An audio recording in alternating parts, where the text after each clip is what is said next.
Every program that's thinking about firing their coach reaches a breaking point, a moment, a game, a play, a sequence that makes you go, I've had enough. I've had enough. We can't do this anymore. I remember a famous one in the Big 12. Arizona State got rid of Herm Edwards. That was a good decision. Kenny Dillingham's good. Not a good performance today, but he's really good. The loss at home to Eastern Michigan. It was, okay, this is done now. We're moving on. It was almost a loss, should have been last week. Poor Mississippi State. Again, they blew it. Oh, they had a 3-possession lead in the second half against Texas and somehow let Arch Manning score a bunch of points. But anyway, Texas not that good. Mississippi State almost beat Florida last week. They should have. And the Gators administration said, yeah, Coach Napier, thank you for your time, but this is not working out. We're not going forward with this anymore. Thanks, but no thanks. Here's the door. Your access key card will not work anymore. This needs to be the moment for LSU. Brian Kelly at home. Do you realize Texas A&M in the second half of this game, LSU led at the break. This is the second time in the last couple of years that Mike Elko's done this to somebody. Might have even been LSU last year. Nah, it might have been somebody else. Anyway, I digress. LSU at home in a must-win spot for your playoff hopes, SEC championship hopes against Texas A&M. Perennial 8-4 Texas A&M. Where's that crowd at? Where's that? Are they hiding? They're probably hiding right now. They're probably retreating to their respective corner of the internet because you know Texas A&M in your heart's not an 8-4 team. They're not losing their final 4 games. They're 8-0 right now. I will get to them. But LSU needs to have reached their breaking point with Brian Kelly. You lead this game at the half. The offense is actually trending up. And somehow a veteran quarterback in Garrett Nussmeier is regressing. He is regressing at LSU. In your 4th year at the helm, Brian Kelly. 18-14 at the break. Texas A&M in Death Valley goes 35-7 in the second half? What? How do you let that happen? You know what I think about when I watch LSU sometimes? And this used to apply to the defense when that was a problem. Then they got that right. It was terrible today. Offense didn't help them out. Now it applies to the LSU offense. Where's the pride? Where's the grit? Where's the determination? Where's the find a way? In a must-have-it, at-home, night game spot in Death Valley, in front of those fans in Baton Rouge. How in the world have you let it get this bad? Yeah, I need to stop picking teams that, well, they got to win in this spot. Yeah, I need to get that thought out of my head. Penn State, LSU, just silly reason to pick a game. LSU's offense stinks, and it's not for a lack of talent. High school, portal, LSU's got plenty. This is a coaching problem. That's all it is. When you have a veteran quarterback that I know can be good because he has been before and he starts getting worse, that's a coaching problem. Who in the world? Is there a single human being alive that knows anything about college football that would look at LSU and say, they don't have the pieces? They don't have the talent.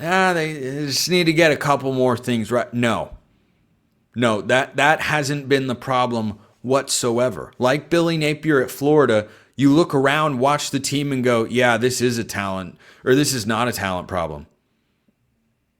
I saw the way they recruit, and you know what? Not every recruiting class translates on the field, but frankly, it's kind of ironic that LSU had this moment, I hope, for the Tigers' sake, against Texas A&M. Because for the longest time, this was the Aggies. LSU and Texas A&M have now switched. It's the Aggies that play to their full potential and go out with a killer instinct and win anywhere at any point in time in any style of football game. And it's LSU that has a bunch of talent that is just withering away, wasting in Baton Rouge of all places. LSU is a top 3, 5, 10 job, put it wherever you want in the country. Brian Kelly, why is this so hard?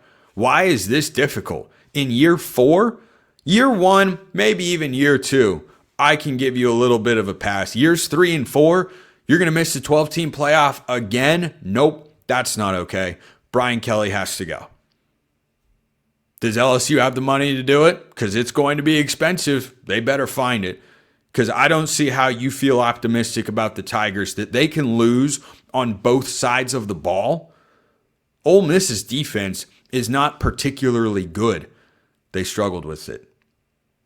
They struggled with it. And then they come at home, a lead at the half. Tigers fans think, oh, right, we've got a chance. Come out of the locker room, hair on fire, crowd behind you, and you lose 35-7 in 30 minutes of football to Texas A&M. That's embarrassing stuff. The worst vibes possible belong to the LSU fan base, or maybe the best vibes. If you wanted Brian Kelly to go, this is a strong feather in the cap of that argument. Brian Kelly has to go. Let's flip over and talk about Texas A&M. Where is my perennial 8-4 Texas A&M crowd? That's all it'll ever do. The potential's always been there. This has always been my take with Texas A&M. You are free to mock them when they underachieve. That is your right. It is completely and totally fair.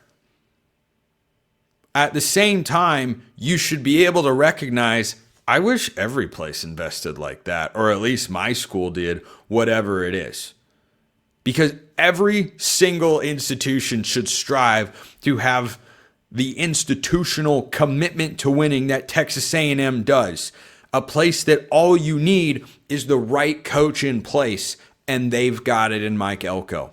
Marcel Reed can still, he was 12 of 21 with 2 picks in this game, and Texas A&M just shellacked LSU. I know Whit Weeks wasn't available. He's a good player. That's not a justification to give up 49 points on your home field. That is getting severely outcoached and out-schemed and playing a team that's got more heart, pride, and fight than you. That's what that is. And Texas A&M is that sort of team.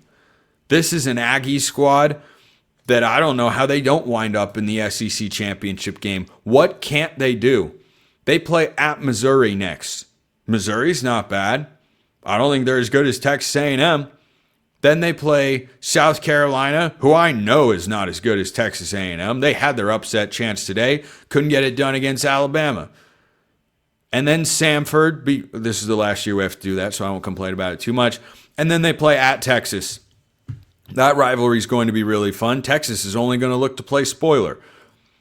I won't be shocked. I picked LSU to win this game. And at halftime, I felt pretty good about that pick. And then the second half came around, and Texas A&M just had other plans.